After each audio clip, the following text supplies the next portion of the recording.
je vais me placer un petit point de repère, parce que je sais que quand je vais créer le symbole du poteau pour mon style de ligne, j'aurai à sélectionner son origine, et c'est beaucoup plus facile d'avoir un petit point de repère. Je peux aussi utiliser l'outil origine cellule, qui est utilisé dans ce cas-là.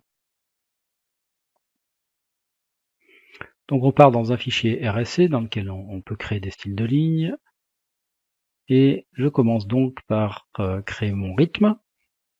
Donc ici, ça va être l'intervalle entre les poteaux. Donc j'appelle ici base barrière.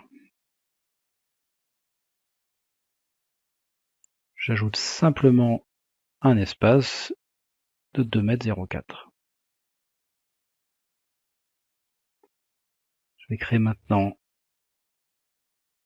un point pour placer mes poteaux.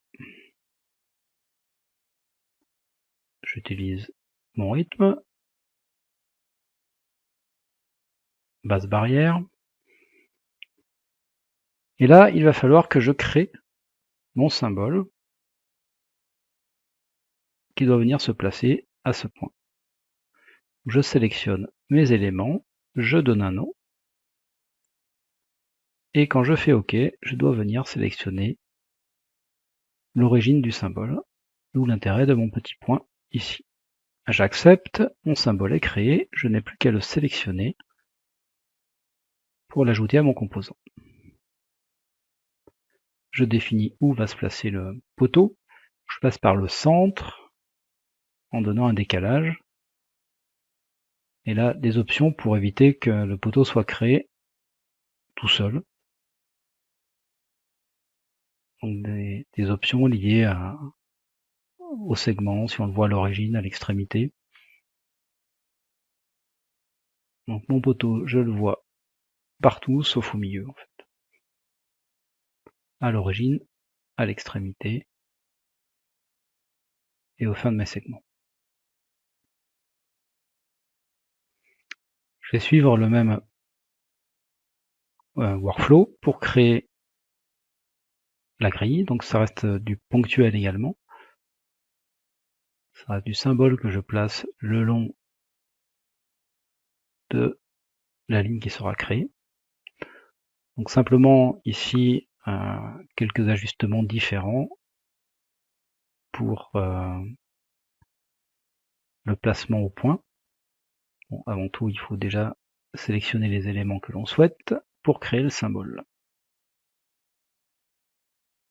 Toujours pareil, je prends mon petit point de repère. Je vais placer par mon point de base sera le milieu de la grille, au niveau du sol.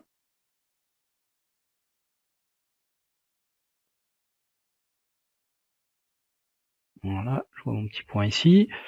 Et je vais sélectionner tous les éléments qui doivent représenter la grille. Alors toutes les lignes, sauf mes deux solides, qui représentent les poteaux. Voilà, j'enlève mon petit point de la sélection, et je peux créer ma grille en donnant mon point de base, le petit symbole, le petit point. Voilà, ma grille est créée, je vais l'affecter à mon composant point et définir les différents paramètres. Donc cette grille sera positionnée aussi par le centre, avec un décalage pour qu'elle se positionne dès qu'on commence la ligne.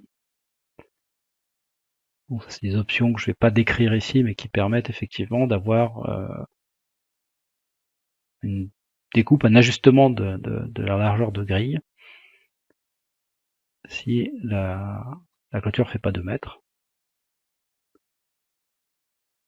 Enfin, je compose ma barrière à l'aide de mes différents éléments.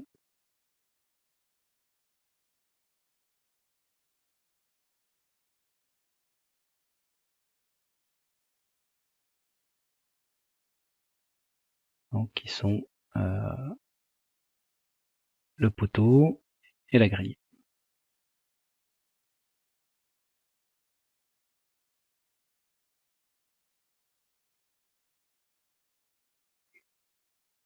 Au passage, il faut penser que c'est un style de ligne en mesure physique, pas quelque chose qui devra s'ajuster avec l'échelle de notation.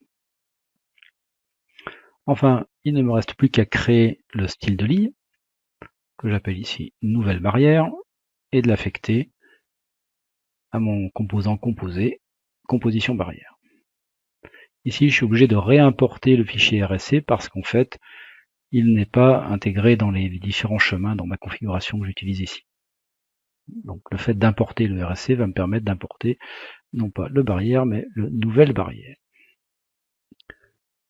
Voilà. Il ne me reste plus qu'à essayer ce nouveau style de ligne.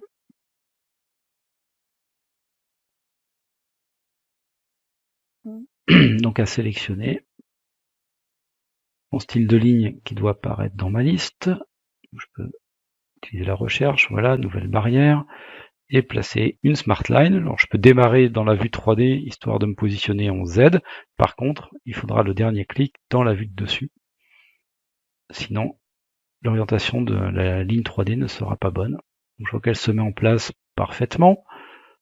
Et il ne reste plus qu'à vérifier qu'on la voit bien dans LumenRT, ce qui est le cas ici, avec un rendu certainement suffisant, même en étant relativement proche.